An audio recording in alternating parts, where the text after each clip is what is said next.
Okay guys, so let's get into the video. So today I wanted to talk about body image because I feel like it's a topic that you could just never get enough.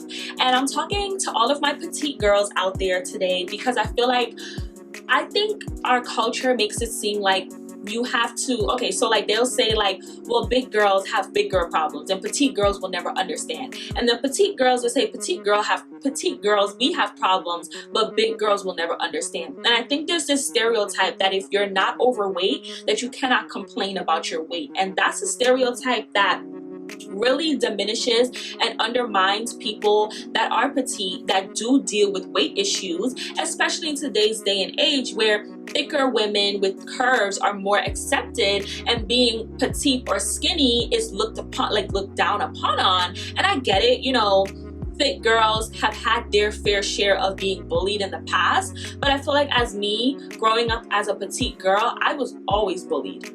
Like, I don't remember a day in my life where I was not picked on and bullied as a kid for being petite. So I wanted to share a little bit of my journey with you and a little bit of some encouraging words for somebody that is out there that is petite like me, that feels like, well, I'm petite and I feel like I can't complain or I can't say anything about being petite or having body issues with myself because I'm looked down upon as complaining when a lot of women that are curvier want my curves. So here goes my story. So my journey with my weight started when I was 6 years old. Yes, 6 years old, I came to this country and I was constantly bullied and constantly teased for being dark-skinned, being tiny, which is like skinny, and having an accent. So already when I came to this country, I had half of America, no exaggeration, telling me I wasn't good enough, telling me that everything that I knew up until I was 6, which is still a very young age, but you'll be surprised what a 6-year-old knows, was wrong, wasn't accurate, wasn't fair, wasn't this. So I had a really hard time accepting myself from a young age. I struggled with body issues because I felt like my skin wasn't good enough because I was dark, and I felt like my body wasn't good enough because I was skinny. And I didn't go to school with Caucasian women and men. I went to school with Black kids, and I would say I experienced colorism at a very young age because all of the kids in my grade, with maybe the exception of 2 girls, and I was probably one of them, were African American, but they were light skinned. And I experienced colorism at the time. I didn't know it was colorism. At the time, my family didn't know it was colorism because when you come from a third world country, I'm from Guyana, you don't experience those types of things. You know what I mean? So it's like to come to a country here, you don't even know what that is, to call out by name. Right? So let's move into middle school, high school. So middle school, high school, I was a 00. You heard that right? 00. That was me. I was a 00. So I was super long. I've always had like long limbs, but I was super skinny. So when I was in middle school and high school, I felt deadly insecure of my body. I always felt like, you know, the thicker girls got more attention. I'll never forget, at one time I went out with my friends. I think we went to like a fun house, right? It was like an indoor amusement park, and it was me and 3 other girls. We were in middle school, and there were some guys there, and they were like, oh, do you guys want to go on the rides with us? You know, whatever, little kid nonsense. And they all paired up with somebody, and when it was my turn, there was one guy left to pair up with me, and obviously it made sense that we paired up together. And he didn't want to be next to me because he said I was Black, which I was dark, and I was ugly, and I was skinny, and most importantly, he pointed out the skinny part. So like, I experienced a lot of things like that growing up, and it was always my weight and my skin color.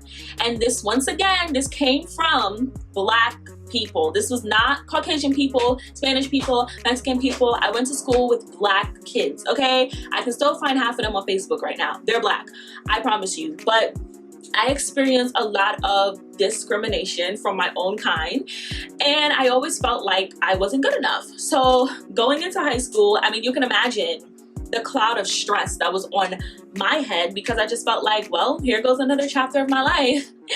And I ended up having a boyfriend in high school, which was pretty cool. I think it kept me occupied, and I don't believe my boyfriend in high school gave me self-worth, but we had a lot of fun together. We were best friends, and the situation was at the time really good for me as a person, just emotionally. I don't think it had anything to do with my self-esteem, or emotionally, it was good for me.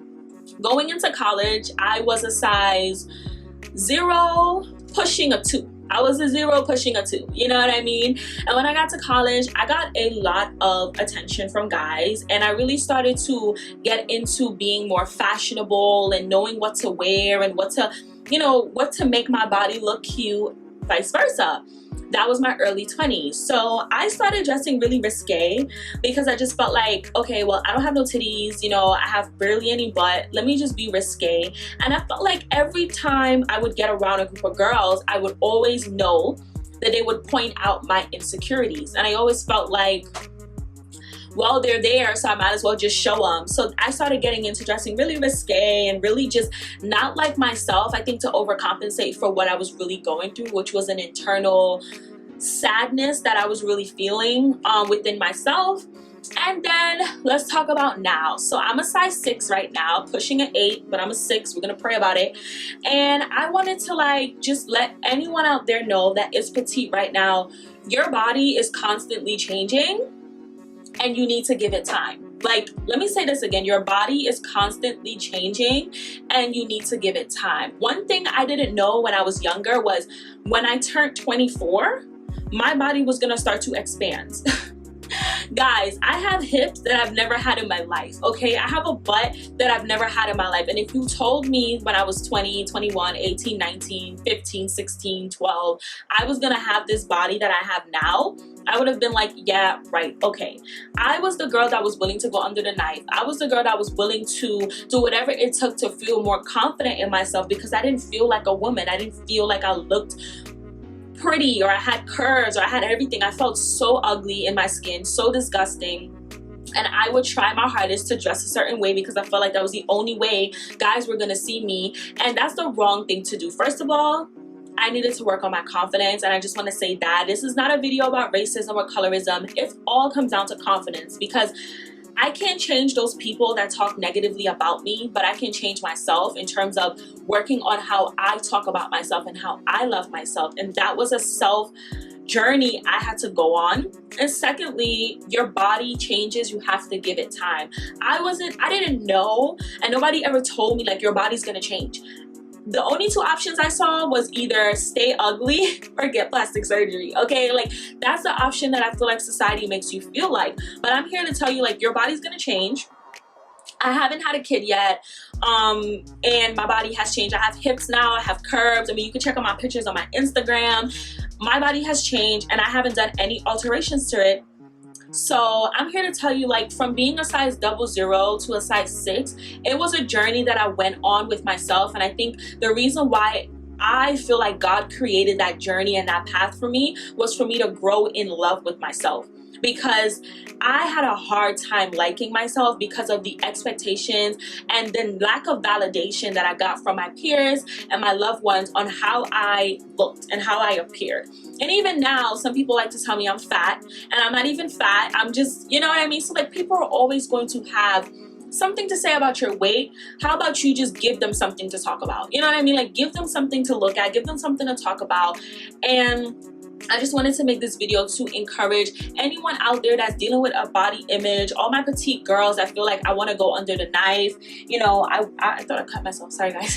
I want to go under the knife, I want to change my body. I'm just here to tell you, like, you don't have to do that. Like, you don't have to change who you are. You can be yourself, and that's good enough. So anyway, guys, if this video was helpful in any way, please make sure you like, comment, and subscribe.